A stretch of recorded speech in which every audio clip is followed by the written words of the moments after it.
انقلاب وہاں پر آتے ہیں جہاں مظلوم متحد ہوں، جہاں پر مظلوم اپنے اپنے پسندیدہ ظالم کے لیے اکٹھے ہو جائیں اور وہاں آپس میں لڑ رہے ہوں کہ ہمارا پسندیدہ لیڈر آئے اور وہ بھی ظالم، تو وہاں پر انقلاب نہیں آتے، وہاں قحط آتے ہیں۔ جس طرح ہمارا موجودہ پاکستانی نظام ڈسٹرب ہو رہا ہے، تو اس طرح سے یہاں پر انقلاب کی امید کیا، یہاں پہ قحط سالی ہوگی۔ اور جس طرح سے اب نظام، یہ تو صرف بجلی کے بلوں کی بات ہے، ہر ایک چیز کی قیمت بڑھا دی گئی ہے۔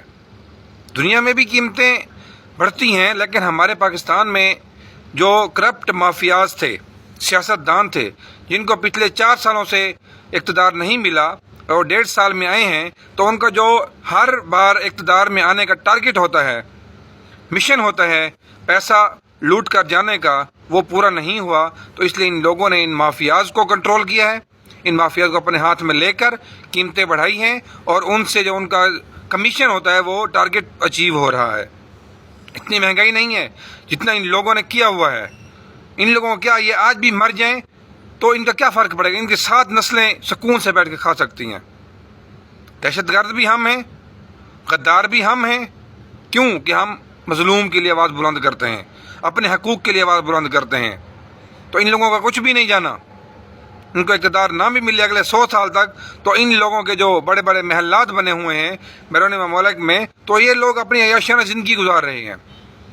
سوچیں کہ آج تک یہ سچویشن ہے، روز یہی خبریں آ رہی ہیں میڈیا پہ، خودکشیاں ہو رہی ہیں بلوں کی وجہ سے، مہنگائی کی وجہ سے، قتل عام ہو گئے ہیں، واردات عام ہو گئی ہیں۔ پہلے کراچی میں کچھ تھا، لیکن اب پورے ملک میں ایسا معاملہ ہوا کھڑا ہے۔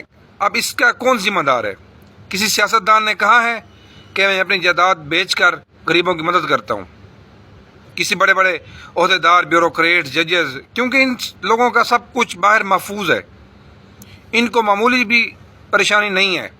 یہ جب صرف عہدہ ان کو ملتا ہے، اقتدار ملتا ہے، یہاں پر آتے ہیں، پولیس کو، آرمی کو، کمانڈو، سارے اداروں کو اپنی سیکیورٹی میں لے لیتے ہیں کہ یہ ان کی سیکیورٹی کر رہے ہیں، اور جیسے ہی اقتدار ختم ہوتا ہے، عہدہ ختم ہوتا ہے، تو یہ لوگ بیرون ممالک شفٹ ہو جاتے ہیں۔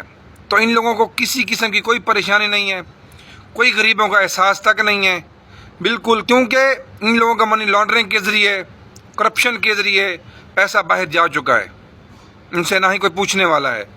مرے گا غریب، پسے گا غریب۔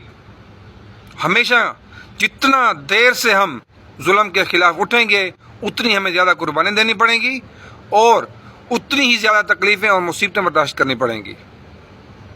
جو بھی لیڈر، بہرحال اب بھی اگر یہ لوگ چاہیں، اس وقت بھی کہ پاکستان نازک صورتحال سے گزر رہا ہے، اس وقت بھی کوئی ایسا لیڈر چاہے کہ میرا جو کچھ باہر پڑا ہوا میں لے کر آتا ہوں پاکستان میں، اور پاکستان کو ترقی کی راہ پر گامزن کرتا ہوں، تو اب بھی ممکن ہے۔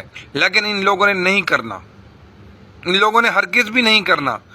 کیوں کہ ان لوگوں نے عوام سے حقوق چھین لیے ہیں، عوام کی جو امانتیں ہوتی ہیں ان میں خیانت کر کے یہ لوگ سب کچھ باہر لے گئے ہیں۔